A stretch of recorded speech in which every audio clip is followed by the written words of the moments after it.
Hi, I'm Marty Crooms. Welcome back to another edition of Butte Forge. Today I want to talk with you guys about the anvil, basically the parts of the anvil and the nomenclature. So, what we have in the anvil, there's many different components to it. I guess starting at the front, we're going to call this is the horn. It's also referred to as the beak. And I've heard people from England call it the bick. I like bick. I've called it bick forever. I also call it horn. All right. The next thing you're going to want to take note to, this little part right here, this is called the step. Okay. On this side here, we have a slightly rounded corner. This is called the shoulder. This part of the anvil right here, between here and here, we call that the waist. Okay. Sometimes it's called the husk. All right. Down here in the front, down underneath, kind of hard to see, but right here, these are called the foot. All right, that kind of makes sense. All right, the top of this is going to be called the table. All right. Back here, you've got a square hole. Smaller anvils are going to have a hole about 1 inch. Once they get about this size, they get to be about 1.5 inches. Okay. This hole is called the Hardy hole. This is your square hole for all your top tools, swedge blocks, things of that nature. This round hole back here, this one's called the Pritzl hole. Really good for drifting, say, pierce bars, things like that, up to the diameter of your Pritzl hole. Okay, so you've got the foot, you've got the waist, you've got the shoulder, the table. This is called the tail. You've got the Pritzl hole, the Hardy hole, the step, and the horn. Okay.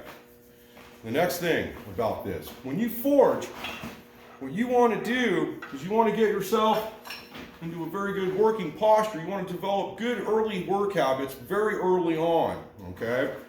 Now, when you forge material, you want to always forge what's called all appropriate sides. In a piece of square bar, you got 1, 2, 3, 4 sides. So you got 4 sides to consider.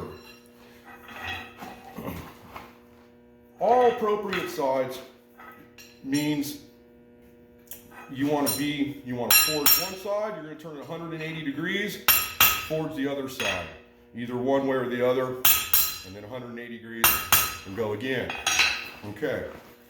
When you work at the anvil, you want to try to envision everything as an X and a Y on an X and a Y. The hammer going this way can be an X. Your material going this way is Y, okay? The reason why it's important to start to learn how to work like this and see this is because when you start doing things where you start messing with this angle like this, and you're not hitting that bar squarely, you're going to start to cause your tapers to twist to one side, usually the inside. And your bar's going to start to helix on you. You're also going to split the end of your bar if you get into this work habit. So, when I was taught originally, I was taught to rest my kind of like my hip, my thigh right here into the very back corner of the tail. And I run X and Y with the hammer and the stock, okay? So, as I said, in the beginning, it's very good to work like this. Most everything you're going to draw over the shoulder anyway. So you want to work like this.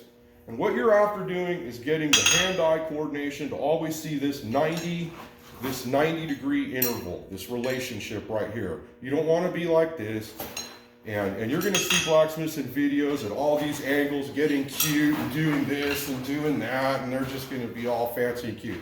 These guys have been at it for a long time, or they're just goofing off, one of the two. But every serious smith that I've seen who's a real professional are going to work the material over the anvil in a professional way like this. If you're left-handed, you're going to hold the bar on the right, and you're going to work it this way, and you're going to come over. I'm somewhat ambidextrous when I forge, and that's why I have taken and put a nice radius on both shoulders. I've had to forge left-handed in the past. So, those are all the terms of the anvil. You should get familiar with them. You should always remember that you're going to forge in an X and a Y axis. It's very important, okay? As you get this down, you can start to envision this X and Y this way. You can work X and Y this way. anything you want. But the key is you want to maintain this no matter what you do. You always want to maintain X and Y. Okay, that being said, we've got this all done. This is the last I got to say about this before we get into some hot work. Starting next video, we're going to forge some square bar, and I'm going to teach you guys how to make simple tapers. Start getting the skills you need so that you can make your first knife, because I know that's what half the people want to make. Thanks for tuning in to Butte Forge this time. Remember to hit like, press share, and thanks for joining. We'll see you next time. Have a good one.